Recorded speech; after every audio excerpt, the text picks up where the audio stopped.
give him some love.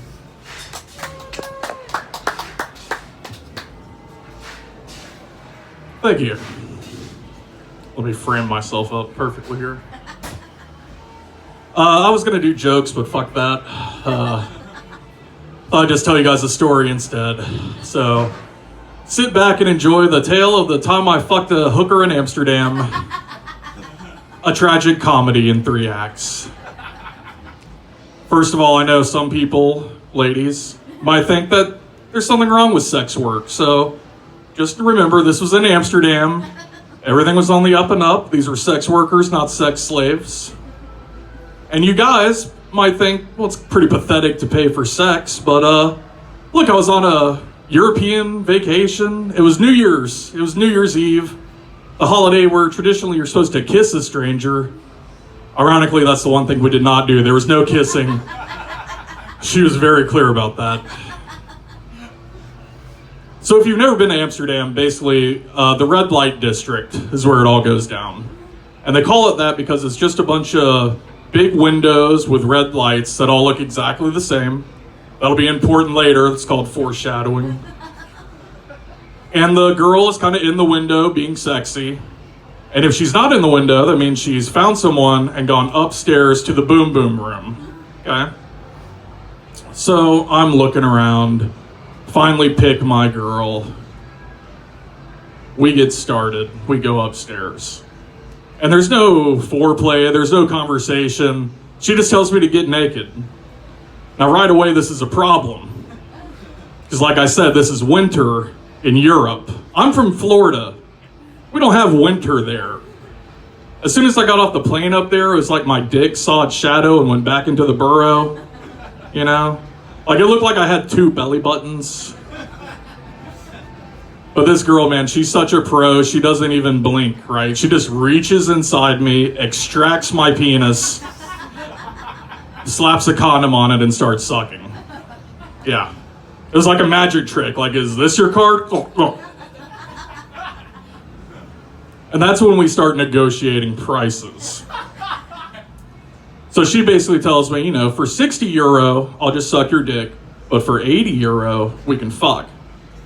And I'm like, you know, I didn't really plan for this. This was a spur of the moment thing. I've got like 70 euro on me, so I'm thinking, cool, I'll get a nice blowjob. I can leave a nice tip. And then she says, well, how about this?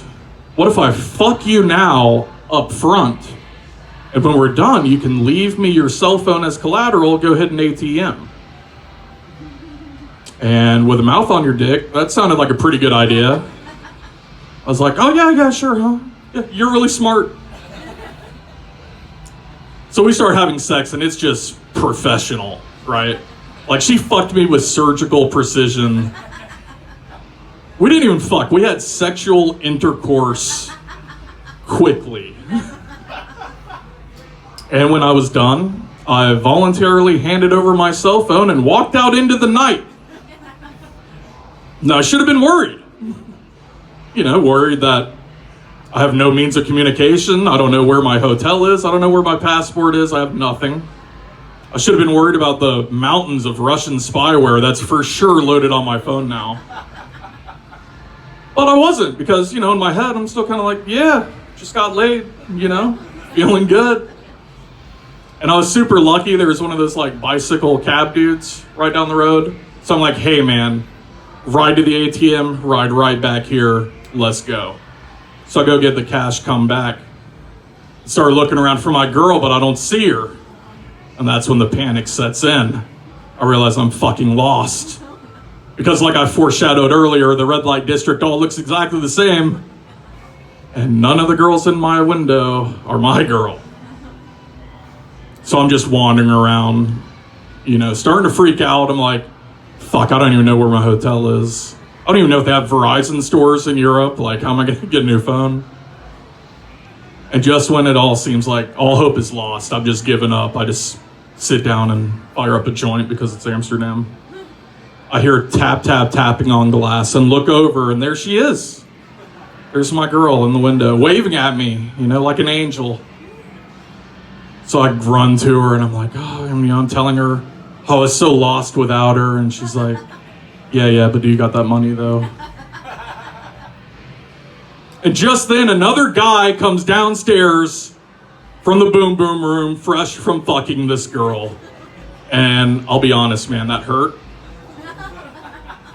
It's like I haven't even paid you yet. And you're seeing other guys? Like, I was jealous. Until he handed her his cell phone and asked me where the nearest ATM was. Turns out what we had wasn't so special after all.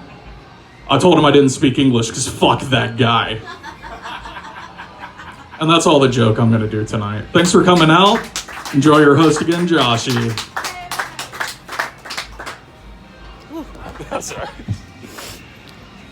There's Mike with the Michael.